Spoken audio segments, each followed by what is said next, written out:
Before we begin, make yourself comfortable. Let your shoulders soften. Take one slow breath in and let it go. There is nowhere you need to be. Nothing left to solve tonight. For the next little while, you have only one job: to listen and to travel. Tonight, someone has left an envelope for you.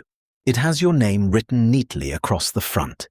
Inside, there is only one thing: a train ticket, cream-colored, heavy paper, the sort of ticket that feels important the moment you touch it.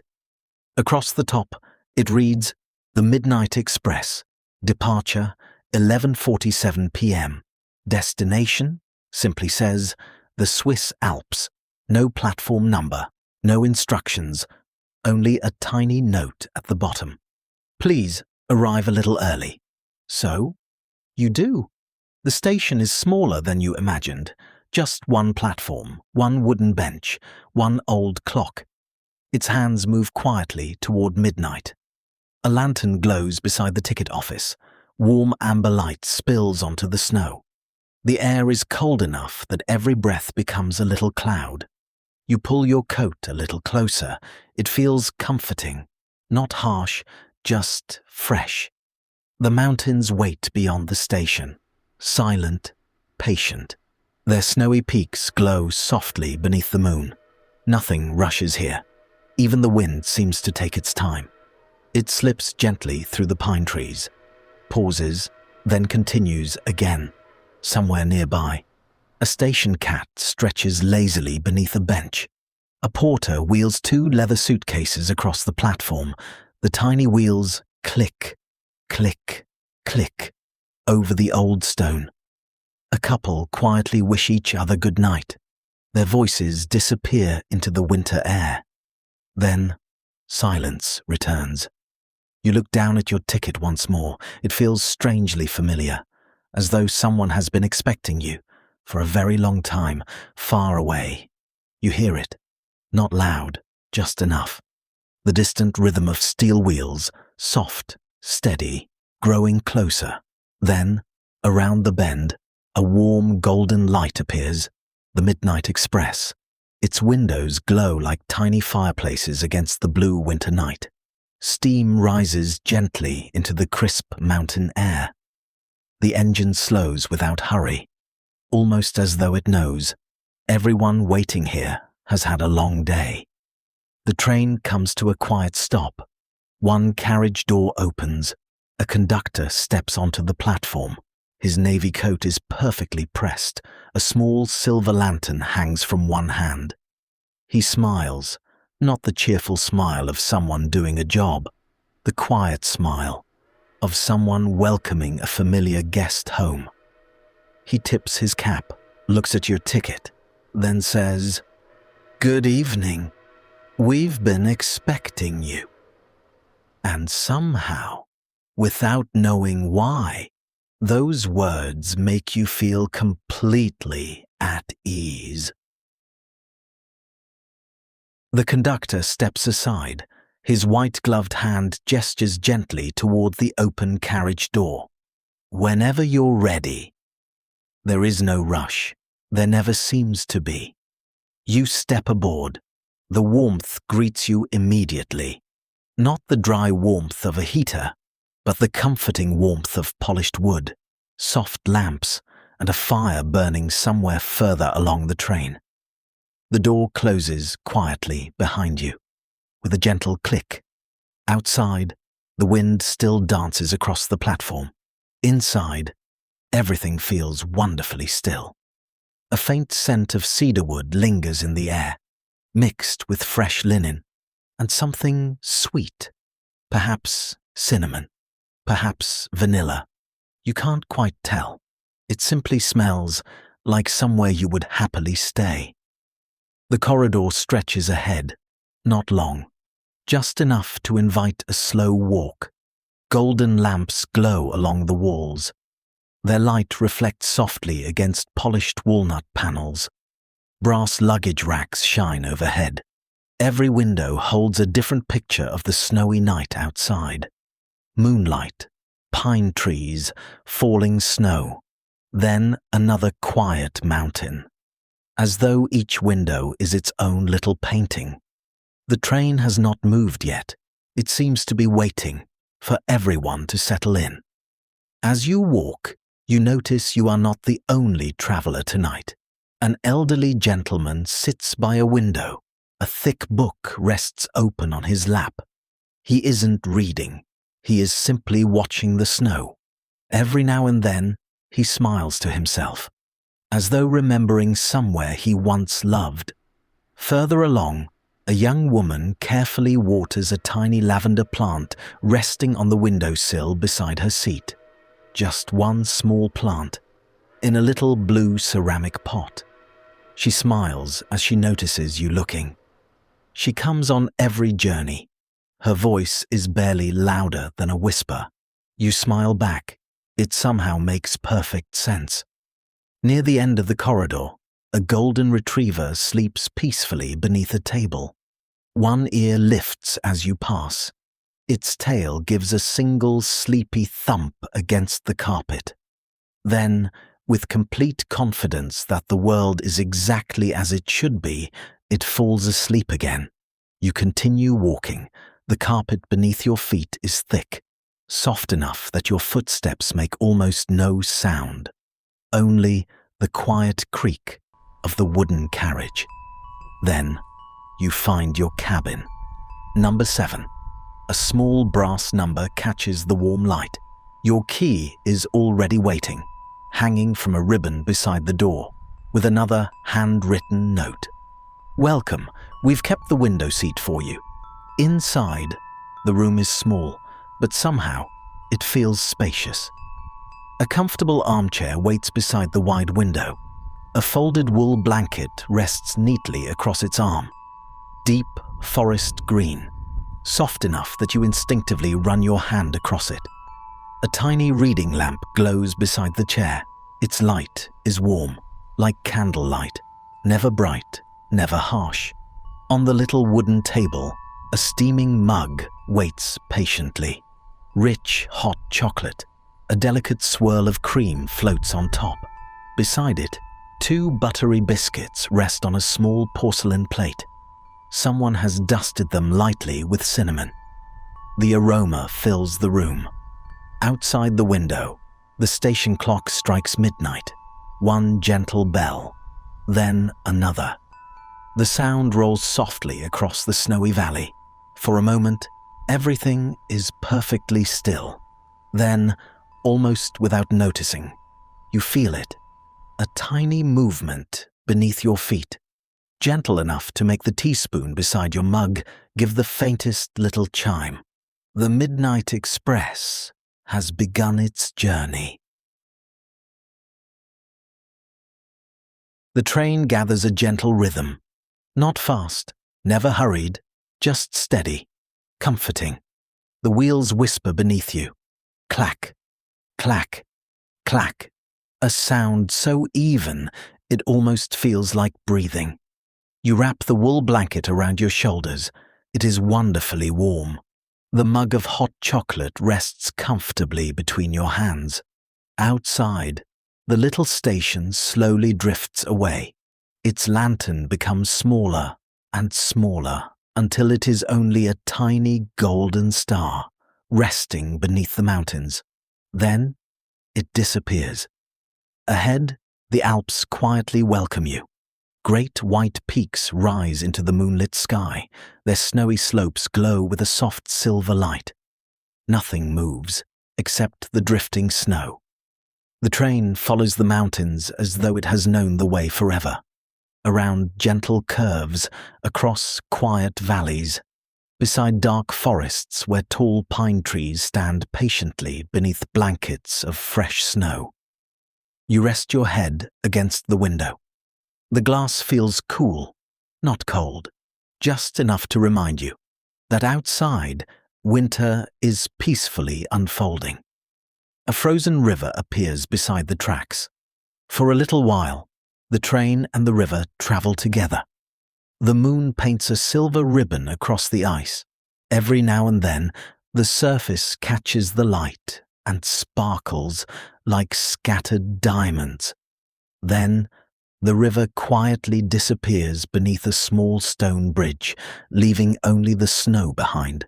Further ahead, a tiny wooden cabin stands alone beneath the trees. A thin curl of smoke rises from its chimney. Someone is awake. A single lamp glows warmly inside. For just a moment, you imagine someone pouring a cup of tea before settling into a favorite chair beside the fire. Then, the cabin slips gently behind the trees. The forest grows a little deeper now. Moonlight filters through thousands of snow-covered branches. Everything is blue, silver, and still. Until, between the trees, a family of deer quietly appears. They stand perfectly still, watching the train glide past. One little fawn takes a careful step forward, its ears twitch curiously. Then, with a gentle leap, the family disappears silently into the forest once more. Inside the carriage, everything remains wonderfully peaceful. Pages turn somewhere further along the corridor. A teacup is placed carefully onto a saucer. Someone chuckles softly at a story being quietly shared. The golden retriever sighs in its sleep. Then, silence returns again. The conductor walks gently through the carriage, not to check tickets, simply to make sure everyone is comfortable. He pauses outside each compartment, straightens a blanket, refills a cup, adjusts a reading lamp. Small things, the sort of things that make a journey feel thoughtful, rather than ordinary. As he reaches your cabin, he gives a gentle knock. "Everything comfortable?" You smile. "It is." He nods with quiet satisfaction. "I'm very glad." Then, almost as though sharing a favorite secret, he says, "In a few minutes, we'll reach my favorite part of the journey." He smiles once more, then quietly continues along the corridor, leaving you wondering what could possibly be more beautiful than everything you've already seen. The conductor's footsteps grow quieter until they disappear completely. His words remain with you. "We'll reach my favorite part of the journey." You find yourself smiling, not because you expect something extraordinary, but because everything so far has been quietly beautiful. The train continues its gentle climb. The rhythm beneath your feet never changes. Steady, comforting, almost like a heartbeat. Clack, clack, clack. Outside, the forest slowly begins to open. The tall pines become fewer. The valleys grow wider. The mountains seem closer now. So close, it almost feels as though you could reach out and brush fresh snow from their slopes. The sky is wonderfully clear. Thousands of stars scatter across the darkness. Each one shines brightly in the crisp alpine air. Without the lights of a busy city, the night feels endless, peaceful, ancient. You notice the moonlight resting gently upon the snow. Not bright white, soft silver, like silk laid carefully across the mountains. Every ridge, every hillside, every quiet path glows beneath its gentle light. The train rounds another slow curve, and then, quite naturally, it begins to slow. Not because it has to, because this part of the journey deserves to be unhurried. The wheels grow quieter, the gentle rhythm softens, the world outside becomes almost perfectly still. Ahead, a graceful stone bridge stretches across a deep alpine valley. Its arches have stood here for generations, summer, winter, storms, sunshine, patiently watching every train pass by. Tonight, it waits for yours. The Midnight Express glides onto the bridge, slowly, almost silently. You look down through the window. Far below, a frozen river winds through the valley. Moonlight dances across its icy surface. Tiny pine trees line its banks like little guardians. Everything feels impossibly peaceful. Without thinking, you take one slow breath, then another. The cool window rests gently against your shoulder. The warmth of the blanket wraps around you. For the first time today, your mind becomes wonderfully quiet. There is nowhere else you would rather be. The train reaches the very center of the bridge, and for just a few moments, it almost seems to pause. Not completely, just enough, as though every passenger has silently agreed that this view deserves one extra moment. You glance along the carriage. Nobody is speaking, not because they must be quiet, because some moments simply don't ask for words. The gentleman closes his book. The little lavender plant catches the moonlight beside the window. Even the golden retriever has wandered over, resting peacefully beside its owner, looking out into the snowy valley. Then, far across the mountains, a tiny bell begins to ring. One gentle note, floating through the cold night air. Then another, and another, perhaps from a little church tucked away in a village below. The sound drifts across the valley before quietly disappearing into the mountains once more. The conductor's voice returns softly, almost as though he doesn't wish to disturb the silence. We always slow down here. He smiles towards the window, so nobody misses the view. No one answers. No one needs to. Somehow, everyone understands.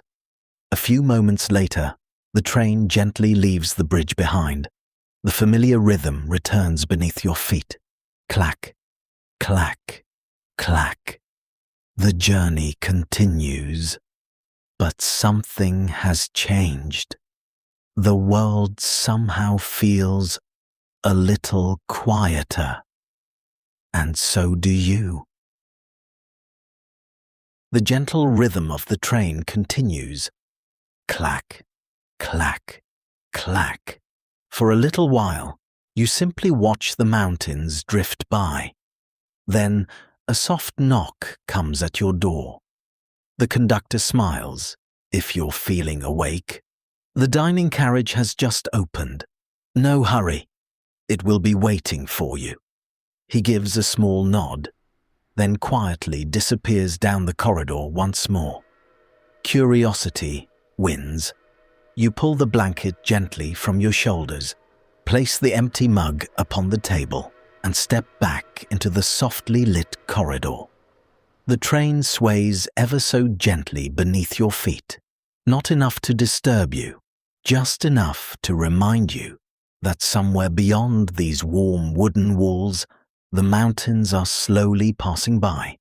As you walk, a new aroma begins to fill the air. Fresh bread, warm butter, a little cinnamon, perhaps melted chocolate. It grows a little stronger with every step, almost impossible not to follow. At the very end of the carriage, a pair of polished oak doors stand slightly open. Warm golden light spills through the narrow gap, along with the quiet sound of a piano. Not a concert, just someone gently playing for themselves. One simple melody, unhurried, unforgettable. You gently push the doors open, and immediately, everything feels wonderfully welcoming. The dining carriage is smaller than you imagined, only a handful of tables, each one lit by a tiny lamp with a cream linen shade. Fresh flowers rest in little glass bottles, just one or two stems, nothing elaborate. A single white daisy, a sprig of lavender, a tiny branch of pine. The windows stretch almost from floor to ceiling. Outside, the snowy Alps continue gliding quietly past. Inside, time seems to have slowed. The elderly gentleman from earlier looks up from his book. He smiles warmly, as though greeting an old neighbor, not a stranger, nearby. The young woman with the lavender plant is quietly sketching the mountains in a small notebook. She pauses every few moments, looks outside, adds another little line, then smiles to herself. In the corner, the golden retriever sleeps beside the piano, completely convinced that every train should have music. The pianist notices you for only a moment. Without stopping, he smiles. His fingers continue wandering gently across the keys. The melody somehow feels familiar, even though you've never heard it before. A waiter approaches. His waistcoat is neatly pressed. His smile is kind. He doesn't hand you a menu. Instead, he asks, "What sounds comforting tonight?" You think for a moment, then smile. "Whatever everyone else is having." He chuckles softly. "A wonderful choice." A few minutes later, he returns carrying a small wooden tray, a bowl of creamy tomato soup, still gently steaming, a slice of fresh sourdough, warm from the oven, a tiny curl of butter slowly melting across its surface, and, just beside it, another mug of hot chocolate, this one dusted lightly with cocoa. You take the very first sip. It is exactly the right temperature, warm enough to comfort, cool enough to enjoy immediately. Outside, snow continues falling beyond the glass. Inside, everything feels safe. Nobody speaks loudly. Nobody checks a phone. Nobody seems in a hurry to finish their meal. Every conversation happens quietly, as though everyone understands. That night, journeys ask for softer voices. The train continues through the mountains. Clack, clack, clack. The piano continues, gentle, patient. The soup warms your hands. The bread is still fresh, and somewhere deep inside, without even noticing, the day begins to loosen its grip. For the first time, it feels as though the journey is no longer taking you somewhere. It is simply allowing you to rest. The last spoonful of soup disappears almost unnoticed. Outside, snowflakes continue their quiet dance beyond the window. The pianist lets the final note drift gently into the room. Then, for a few peaceful moments, there is only the sound of the train. Clack, clack, clack. The waiter returns with a small silver teapot. Steam curls softly from its spout. He pauses beside each table, never asking, simply offering. A little more tea, a little more hot chocolate, a warm smile, the sort of kindness that expects nothing in return. As he reaches your table, he quietly places a tiny biscuit beside your cup. No explanation, just a little crescent moon baked into the top, golden, still warm. You look up, he smiles. One for every traveler. You break off a small piece. It tastes of butter, honey, and just the faintest hint of vanilla. The kind of biscuit someone has been making the very same way for many, many winters. The conductor steps into the dining carriage once more. He isn't carrying tickets or luggage, only a small brass lantern. Its gentle light dances across the polished wood. He waits until every cup has been refilled. Every chair is comfortably occupied. Then he speaks, quietly, almost as though continuing a conversation that began years ago. Every evening, just after midnight, we pass a little village called Weisdorf. It has only 37 houses, a tiny church, a bakery, and one station. He smiles. We've stopped there every winter, for longer than anyone on this train can remember. Someone looks up from their tea, not with surprise, with familiarity, as though they've heard the story before and still enjoy hearing it again. The baker wakes long before sunrise. He lights the ovens while the rest of the village sleeps. And every night, he leaves one loaf by the station window, the first loaf of the morning. It's never for sale. It's simply his way of wishing the Midnight Express a safe journey. The conductor glances through the window. We're almost there. Almost as if the train has heard him. The rhythm beneath your feet begins to soften. Clack, clack, clack. The speed becomes slower, gentler. Outside, you notice the first little lights appearing beneath the mountains. Tiny windows glowing amber against the snow, one after another, like little stars finding their place upon the earth. The village slowly comes into view. Small wooden cottages, snow resting quietly upon every rooftop, smoke rising lazily from stone chimneys, a narrow stream sleeping beneath a blanket of ice. Everything peaceful, everything still. The church bell tower stands at the heart of the village. Its clock quietly marks the passing of another winter night. One soft chime, then silence once more. The train glides gently into the station. No crowds, no announcements, only one lantern hanging beneath the wooden platform roof.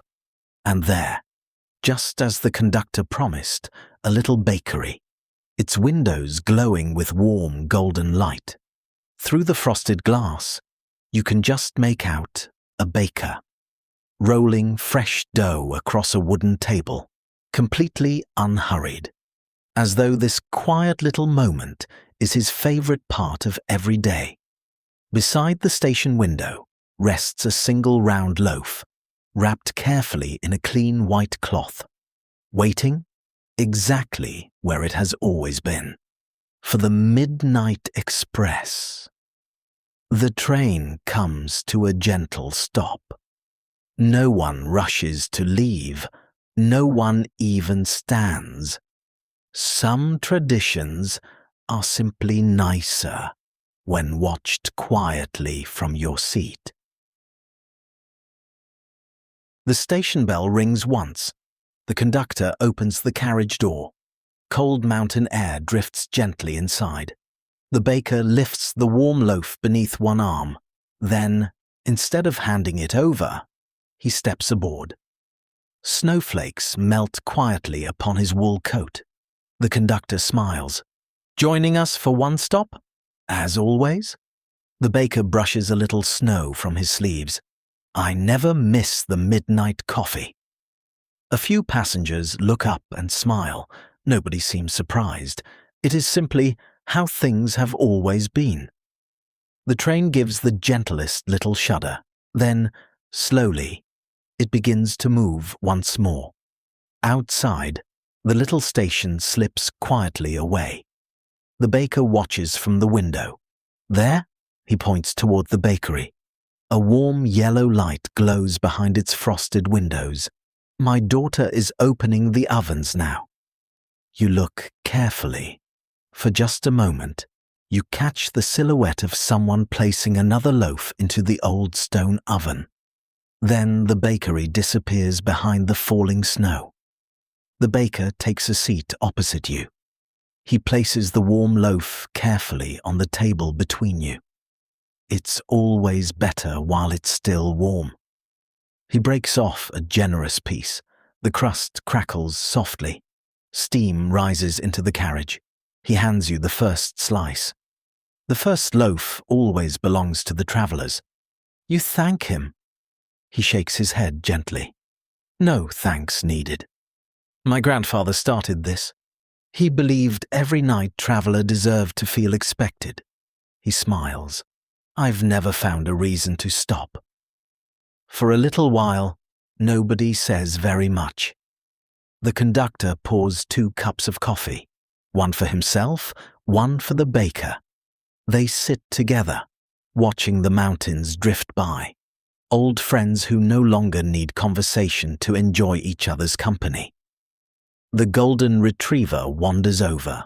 Without asking, the baker tears off the tiniest corner of bread. The dog accepts it with remarkable politeness, then curls up beside his boots, completely content.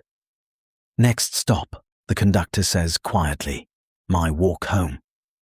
The baker finishes the last sip of coffee. He stands, buttons his coat, wraps the remaining loaf once more in its white cloth. The train slows beside the smallest station you have ever seen. One wooden shelter, one lantern, fresh snow, no ticket office, no crowds, just a narrow path winding gently through the pine trees. The baker steps down onto the platform. He turns back, raises one hand. "Safe journey." "Until tomorrow night," replies the conductor. The train begins moving once more. You watch the baker lift his lantern and disappear slowly into the snowy forest, as though he had always belonged there. For a little while, there is only the sound of the train.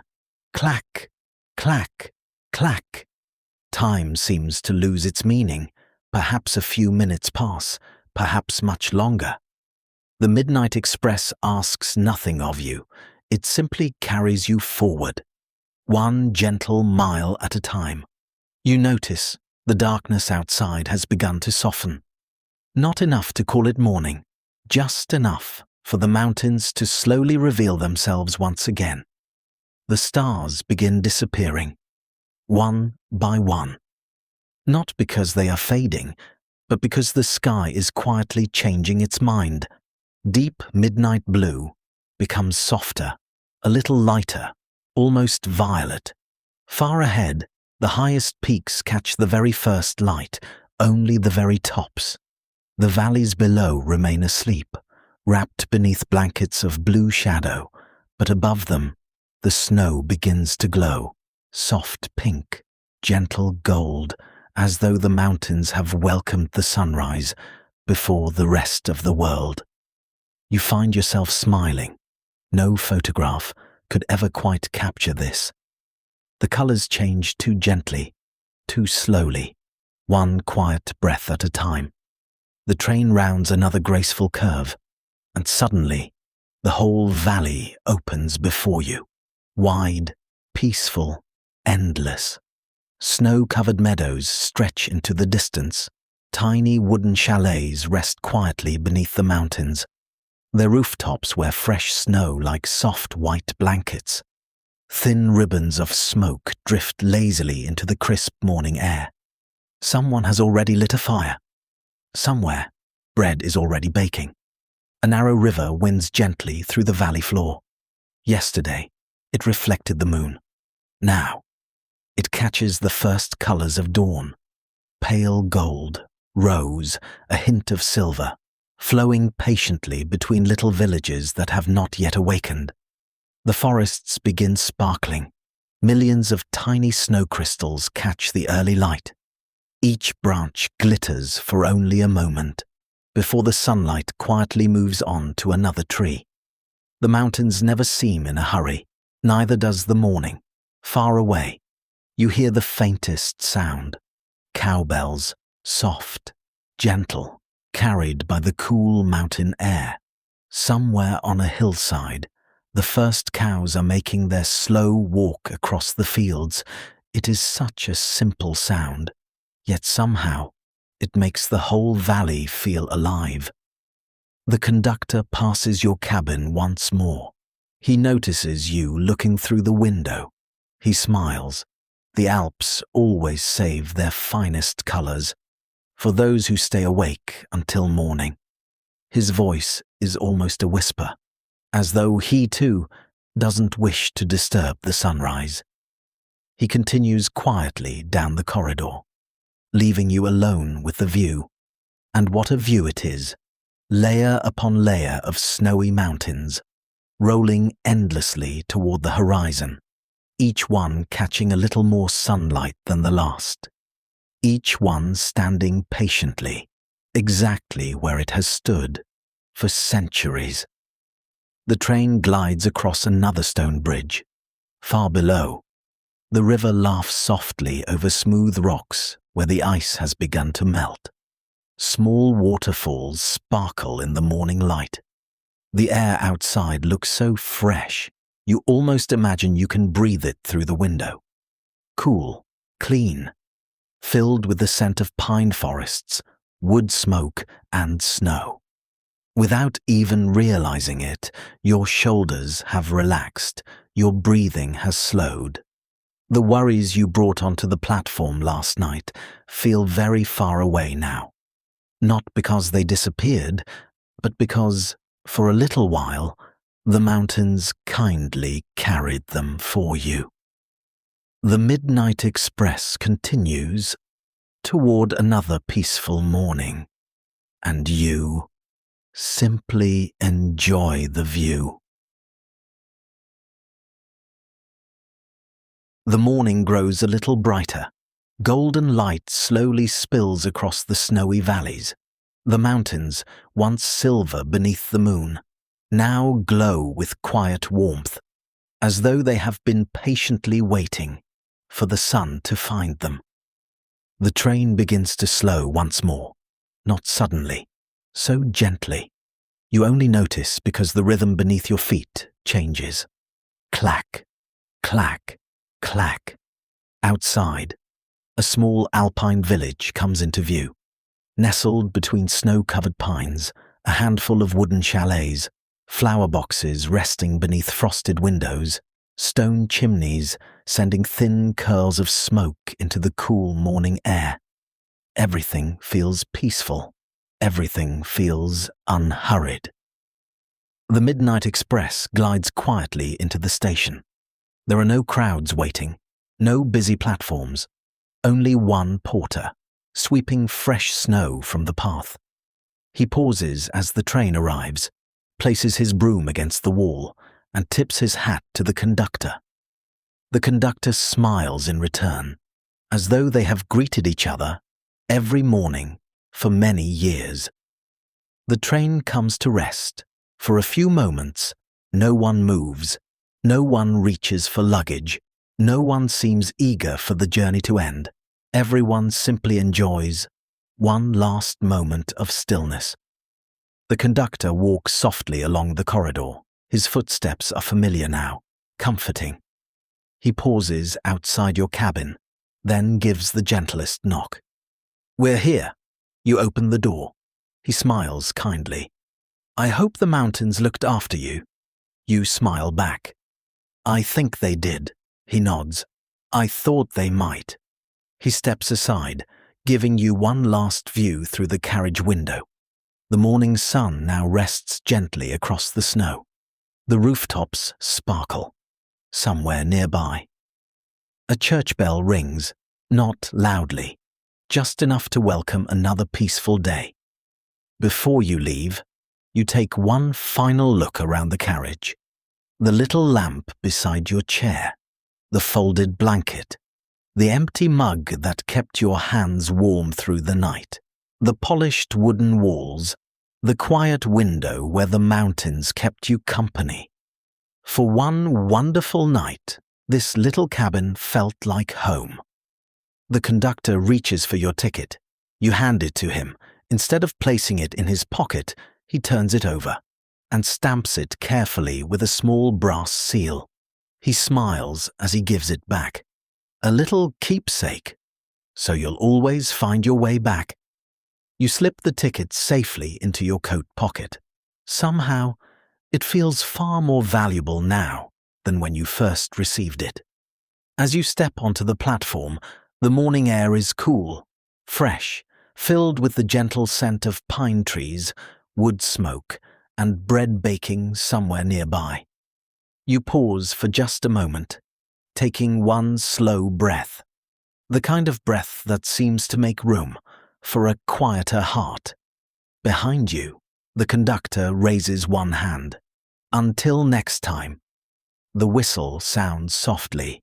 The doors close, and the Midnight Express begins its journey once more, carrying another handful of travelers toward another peaceful night beneath the Alps. You watch until the last carriage disappears around the bend. The sound of the wheels grows softer. Clack, clack, until there is only the quiet morning and the mountains. Perhaps one evening, when the world feels a little too busy again, another envelope will find its way to your door, another ticket, another quiet journey. The Midnight Express will be waiting, just as it always has. Now, there is nowhere you need to be, nothing you need to finish, nothing you need to solve. The mountains are awake, the train is safely on its way, and your own journey for tonight is gently coming to rest. So allow your thoughts to become as quiet as the falling snow. Allow your breathing to settle into its own peaceful rhythm. And if sleep has already found you, let it carry you gently the rest of the way. Good night, sleep well, and thank you for traveling with us.